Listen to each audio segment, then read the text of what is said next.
Welcome to something short and sweet in the Parsha. This week, Parshas Beshalach. It was an epic moment in Jewish history, in world history. Klal Yisrael coming out of Mitzrayim faces the Egyptians. They turn around, dive into the sea splits. Oz Yashir Moshe v'nei Yisrael Sashira Hazos. Says the Medrash, Lo niskavnu kiso shel HaKadosh Baruch Hu. The throne of God, God's seat on this earth, wasn't established, wasn't firm until Klal Yisrael said Shira. As the pasuk in Tehillim says, Nochon kisacha me'oz. God's throne was established. Me'oz Yashir Moshe. But my friends, I think we could say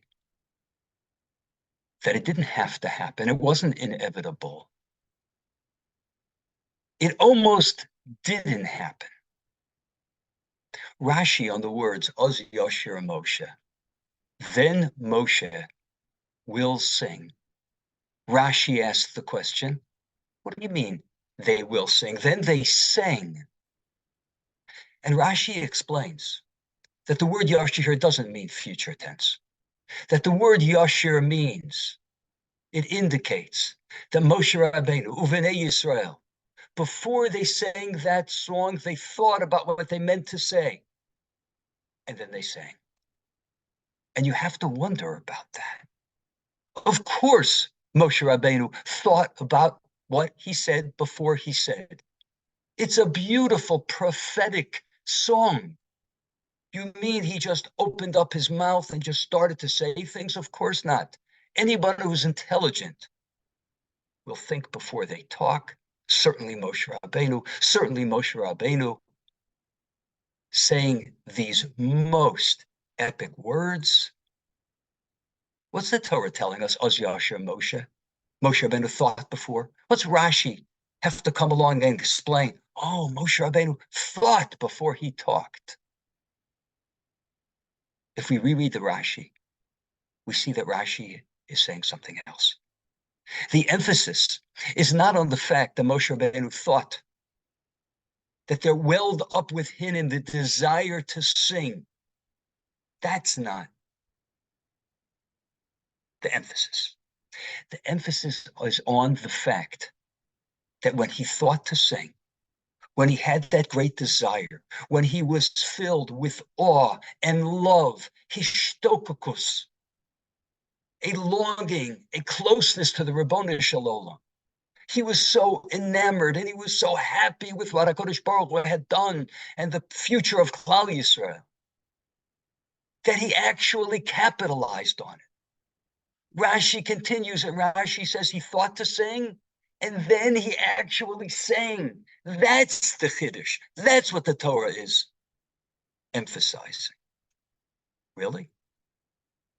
Does the Torah have to emphasize that? Listen to two Ma'amorei Chazal. Chazal tell us, al hayom. The moment that Klal Yisrael said this song at the sea, HaKadosh Baruch Hu declared, Miyom shebarasa olami, from the day my world was created, lo amar adam shira, no man ever sang out to me, no one ever sang my praises. They didn't say shira. And God, Kavayochel, is very specific. He says, I saved Noach from the flood. I saved Avram Avinu from the furnace. I saved Yitzchak from the Akedah. I saved Yaakov from Lavan and from Esav. No shira.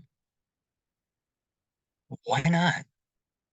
Another Maimer Chazal, the great Chizkiyahu HaMelech, one of the greatest kings, great miracle, Sancherev, camps on Yerushalayim. An angel comes into the camp, destroys the enemy. And HaKadosh Baruch Hu says the Gemara in Sanhedrin, then maybe it's the time for Mashiach. Chizkiyahu is a wonderful tzaddik. He's had a great effect on Am Yisrael. Maybe That war was the war of Gog and Magog, the final battle. And maybe Chizkiyahu's Mashiach. And the Gemara says that Midas Hadin, the attribute of justice, came in front of HaKadosh Baruch Hu and said, no, Chizkiyahu's great. Chizkiyahu lines up with everything that you say that Mashiach should be. But Chizkiyahu didn't say Shira. He didn't sing out. Imagine that. Everything was all set. He didn't sing Shira. Why didn't he sing Shira? I don't know. I don't know if anyone knows. Why didn't Noach sing Shira? Why didn't Avram Avinu sing Shira? I don't know.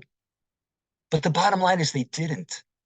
Perhaps there is something within the human being that inhibits him, that stops him. And I think we can appreciate this in our lives. How many times do we have the desire to thank? How many times do we have desire to praise? And that which wells up within our heart, we get all emotional about something, and for some reason, it dies on the vine. We don't do it. When it comes to personal things, we don't pick up the phone and praise a parent, praise a child. Thank you so much. And when it comes to the Rabboni Shalom too, sometimes we're so appreciative, we're so happy. And maybe we say a word or two of thanks, but the great Shira doesn't come through. What Rashi's emphasizing is that was so amazing about Moshe Rabbeinu. So amazing was the fact that he thought to sing, and by golly, he sang, he capitalized on it. And the rest is history. And that moment becomes an epic moment in the development of the Jewish people. And apparently, HaKadosh Baruch Hu awaits the time when once again we will sing Shira.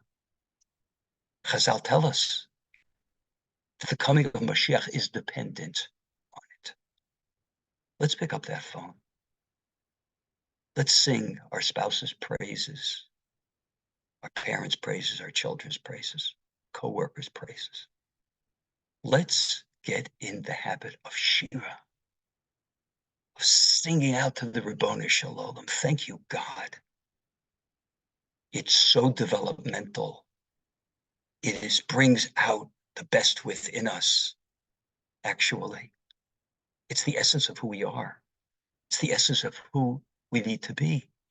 HaKadosh Baruch Hu says, as reflected, as echoed by the pasuk in Yeshaya, Amzu Yatzarti Li.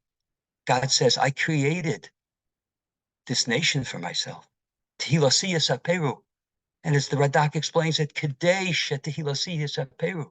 The goal of the Jew is to be Yechidim, individuals, and groups that sing the praises of God, as the Ramban says in the end of last week's Parsha. The whole goal of Am Yisrael is to come together in shul. Hodos, Hashem Yisrael, to give thanks and praise to the Ribbonei Shalom.